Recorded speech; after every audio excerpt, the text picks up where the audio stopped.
The memories of the journey of more than 5 years cannot be measured by any award. Still, to keep those memories alive, a small token of love, a farewell memento crest will be handed over to us. Today, I requested our Honorable Principal Sir, Vice Principal Sir, and respected Head of Department Sir to hand over this memento crest to us of the student.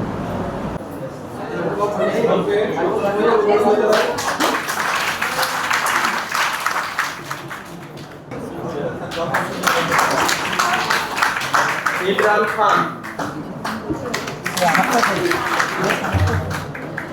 এরপর অনুরোধ করব অনুপম মণ্ডল ছোঁয়াকে স্যারের কাছ থেকে crest গ্রহণ করার জন্য।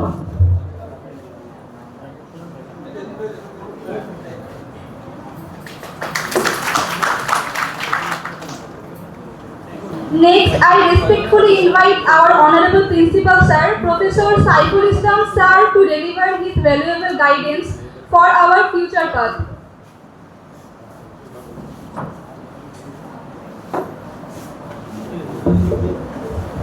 সরকারি উপজেলা কলেজের ব্যবস্থাপনা বিভাগের অনার্স চতুর্থ বর্ষ শ্রেণীর শিক্ষা সমাপন অনুষ্ঠানে সম্মানিত সভাপতি, বিভাগীয় প্রধান, উপস্থিত এ কলেজের উপাধ্যক্ষ মহোদয়, শিক্ষক পরিষদের সম্পাদক মহোদয়, বিভাগের শিক্ষক মণ্ডলী এবং যাদের জন্য আজকের অনুষ্ঠান সেই আমার স্নেহস্পদ ছাত্রছাত্রীবৃন্দ, আসসালামু আলাইকুম রহমতুল্লাহ। এখন বক্তব্য দেওয়ার সময় না, শোনারও ইচ্ছা নেই, তাই না? আসলে তোমরা জানো যে আজকে জুলাই শহীদ দিবস। এই দিবসের একটি কার্যক্রম ছিল আমাদের। সেই কার্যক্রম শেষ করার কারণেই তোমাদের অনুষ্ঠানটি শুরু করতে বিলম্ব হয়, অনেকের ধৈর্যচ্যুত হয়েছে।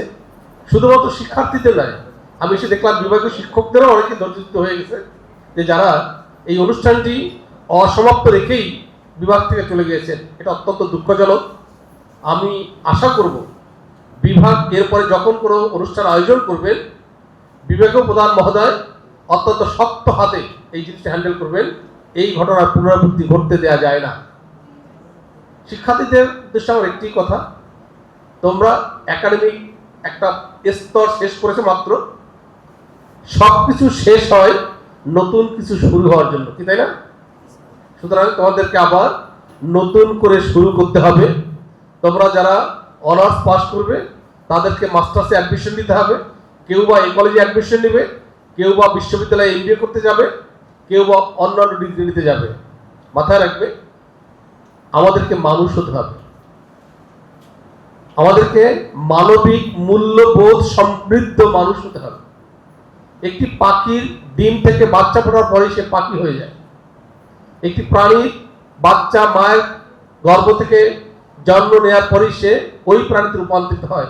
কিন্তু মানুষ এর বাচ্চা মায়ের পেট থেকে ভূমিষ্ঠ হওয়ার পরেই তো মানুষ হয় না। তাকে মানুষ হতে অনেক চড়াই উচ্চাই পার হতে হয়। ধাপে ধাপে তাকে জ্ঞান অর্জন করতে হয়, পারিপার্শ্বিক থেকে জ্ঞান অর্জন করতে হয়, শিক্ষা জীবন একাডেমিক থেকে জ্ঞান অর্জন করতে হয়। বিভিন্ন পর্যায়ে জ্ঞান অর্জন করে মানবিক মূল্যবোধ সম্পন্ন মানুষ হতে হয়। তোমাদের কাছে আমার অনুরোধ থাকবে, তোমরা যেন সেই মানবিক মূল্যবোধ সমৃদ্ধ মানুষ হতে পারো। একটি ছোট্ট উদাহরণ দিয়ে বুঝবে। তুমি রাস্তা থেকে হেঁটে যাচ্ছ, দেখলে একজন ক্ষুধার্ত অনাহারী মানুষ, অসহায় মানুষ রাস্তার পাশে কাতরাচ্ছে, ক্ষুধার জ্বালায় ছটফট করছে, অথচ তুমি তার দিকে ফিরেও তাকালে না, তুমি তোমার মতো করে চলে গেলে। এটাকে মানবিক মূল্যবোধ সম্মত মানুষ বলা যাবে না।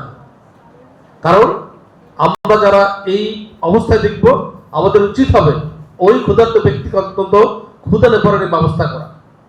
আমরা রাস্তাতে হেঁটে যাচ্ছি, দেখলাম একটি গাড়ি দুর্ঘটনা ঘটছে, অনেক লোক সেখানে আহত হয়েছে। আমরা ব্যস্ততার কারণে ব্যস্ত থেকে চলে যাই। এটাকে মানবিক মূল্যবোধ বলে না। আমাদের তৎক্ষণাৎ উচিত হবে সেই আহত মানুষদের হাসপাতালে নিয়ে চিকিৎসা ব্যবস্থা করা।